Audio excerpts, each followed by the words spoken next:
Shalom Ibu Bapak yang dikasih Tuhan, selamat pagi. Hari ini saya akan bawakan Pastor Meset dengan tema hidup di dalam kekudusan. Ibu Bapak, kalau kita bicara kekudusan, itu rasanya udah terlalu familiar orang Kristen mendengarnya. Tetapi yang menjadi masalah, apakah kita menghidupinya atau tidak? Ya, hari ini kita belajar bersama apa arti kekudusan. Sebetulnya kekudusan itu adalah hal yang seharusnya ada dan dihidupi oleh orang-orang percaya. Karena ketika kita bisa menjaga hidup kita kudus di hadapan Tuhan, maka hubungan kita dengan Tuhan akan berjalan dengan baik. Jadi Yesus menginginkan setiap pribadi orang-orang percaya yang menerima Yesus sebagai Tuhan dan Juru Selamatnya yang hidup, harus hidup di dalam kekudusan.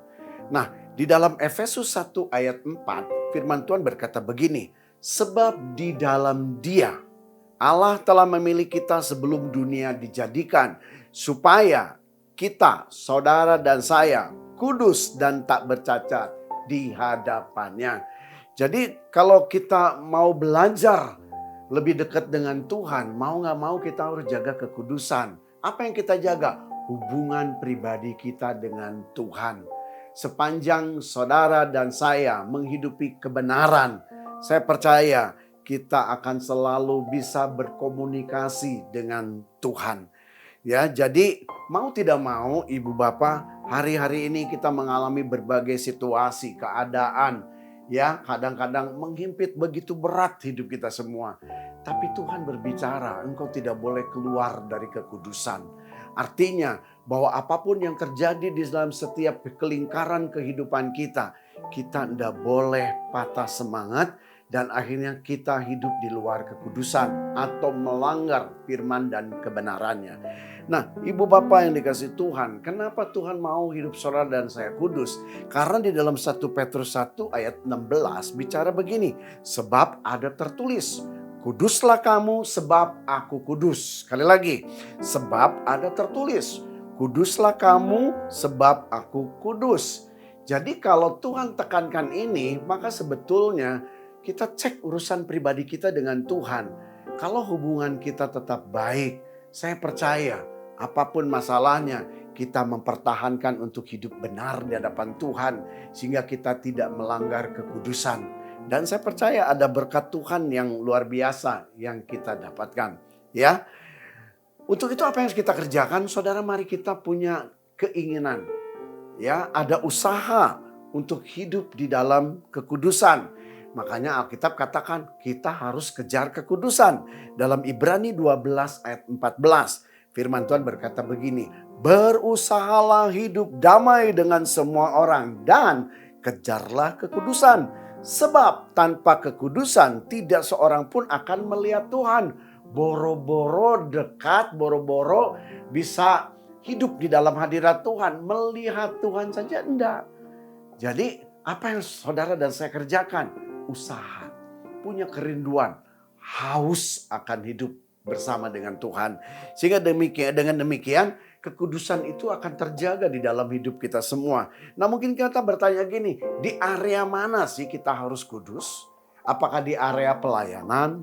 Apakah di area komunitas kita? Apakah di area keluarga? Atau di area gereja? Tidak. Alkitab jelas katakan di dalam seluruh area kehidupanmu, engkau harus menjaga yang namanya kekudusan.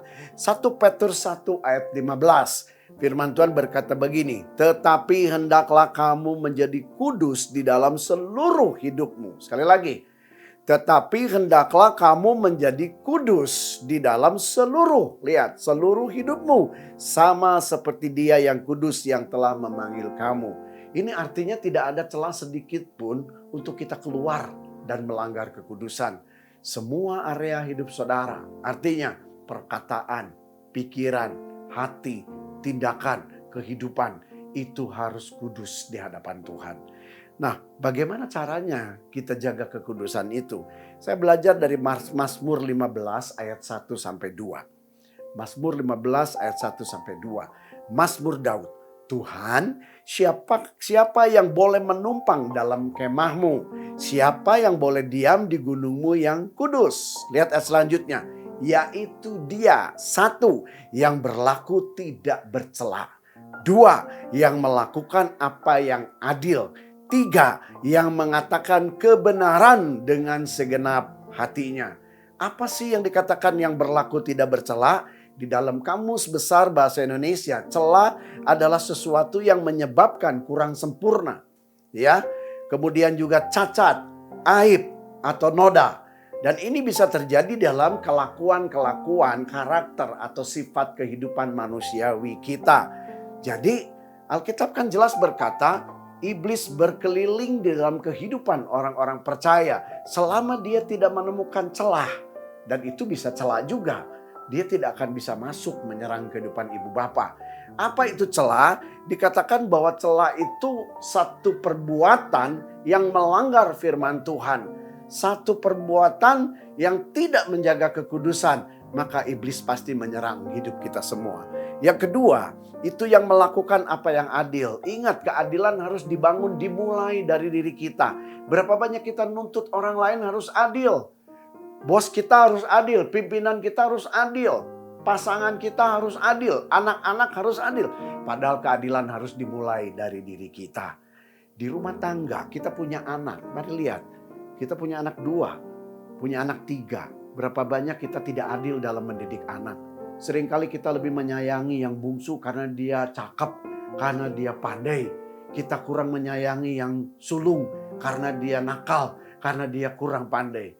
Saudara lihat, kita sudah mulai melakukan ketidakadilan di dalam keluarga kita. Hari ini mari bertobat, kita mulai bangun keadilan itu dimulai dari kita. Mendidik anak, mengusahakan seadil-adilnya. Karena itu firman Tuhan. Ketika saudara bisa hidup adil, saudara menikmati kekudusan. Firman Tuhan katakan demikian. Yang terakhir, yang ketiga dikatakan yang mengatakan kebenaran dengan segenap hatinya. Artinya apa yang ada di dalam hati itu yang dikatakan. Sekali lagi, apa yang ada di dalam hatinya itu yang dikatakan. Dan waktu itu dilakukan, maka kebenaran akan muncul di dalam kehidupan kita. Efesus 4 ayat 25. Karena itu saudara-saudara semuanya jangan lagi berdusta. Berlakulah jujur yang satu kepada yang lain. Sebab kita semua adalah sama-sama anggota tubuh Kristus. Nah, mari kita jaga ucapan kita dengan baik. Lakukan tindakan sesuai dengan perkataan kita. Tidak boleh memakai kata-kata kita untuk menghakimi orang lain. Menjatuhkan orang lain. Ingat, ada kuasa perkataan di dalam diri kita. Untuk itu lakukanlah perkataan yang memberkati orang lain. Bukan yang mengutuk orang lain. Kesimpulannya, untuk kita jaga hidup kudus di hadapan Tuhan. Bangun hubungan yang baik dan benar dengan Tuhan. Dengan cara 1, hidup tidak bercela. 2, melakukan apa yang adil. 3, mengatakan yang sebenarnya. Dan lakukan apa yang kita katakan. Ya, biarlah firman yang sederhana ini boleh jadi berkat bagi kita semua. Shalom, Tuhan Yesus memberkati.